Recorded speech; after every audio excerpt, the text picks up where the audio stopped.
Hi, this is Chase from CNC Commentaries, and today I'm going to be doing not a review, I'm going to be doing something different. I'm going to be doing my top 10 films of 2017. But first, before we get into that, I have two honorable mentions, which are The Big Sick and Killing of a Sacred Deer. Both of these films are very different. If you've seen them both, you know that. I'll start with Killing of a Sacred Deer, which is directed by Yorgos Lanthimos, which is, I think, how you pronounce that. It's a horror film. It stars Colin Farrell and Nicole Kidman, and it is very good, but also very weird, like his other films, which he did The Lobster, and it's a very strange film. I'll just leave it at that because I don't want to spoil it if you haven't seen it. Um, but my other film that's an honorable mention is The Big Sick. This is a very heartwarming but funny film, which is based on the real relationship of Camille Nanjiani and Emily V. Gordon. And like I said, it's very heartfelt and funny, and I'd recommend it to you if you haven't seen it. It's on Amazon Prime if you have Amazon Prime. Now let's get into my list. My number 10 favorite film of 2017 would be Dunkirk, directed by Christopher Nolan. Now, this film, once again, he hits it out of the park.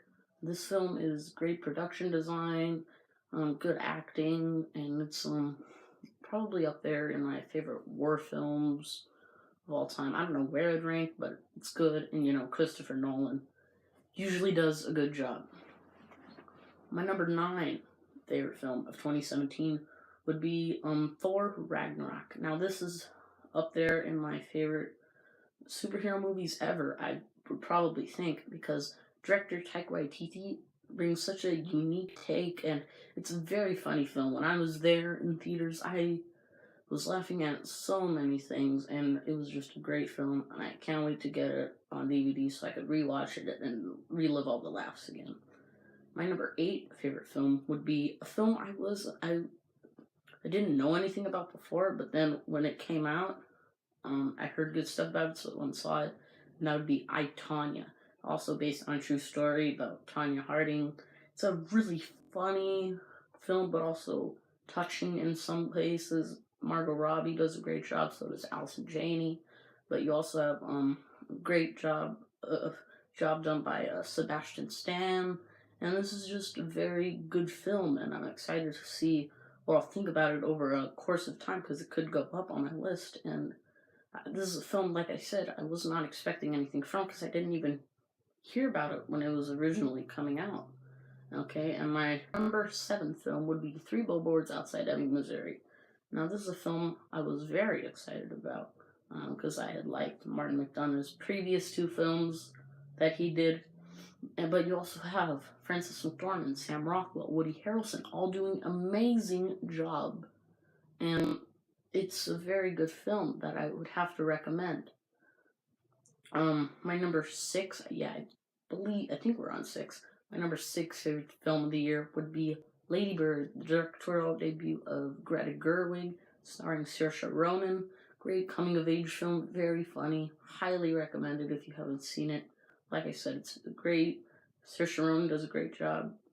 And my number 5 favorite film of the year would be Get Out, directorial debut of Jordan Peele. A lot of directorial debuts of the year that I must say. You got Jordan Peele, Greta Gerwig, another one of my picks, which will be next. But Get Out, an amazing horror film. Okay, you have a guy who goes from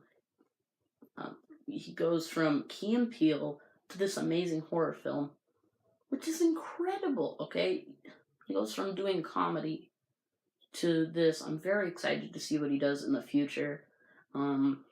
I heard he's going to bring back the Twilight Zone, and I'm excited to see what he does in his future. I don't really want to give any spoilers away in case you haven't seen it, but I highly recommend it.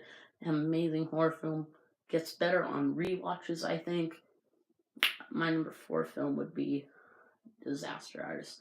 Now, I think the reason this movie is so high up on my list is because of James Franco's amazing performance. This is an amazing performance. I think it should have been nominated for the Oscar. Not necessarily win, but definitely nominated.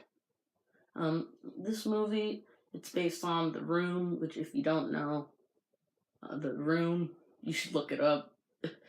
It's a very funny film, I guess you could say. It's so bad it's good. One of those. But yeah, it's very good.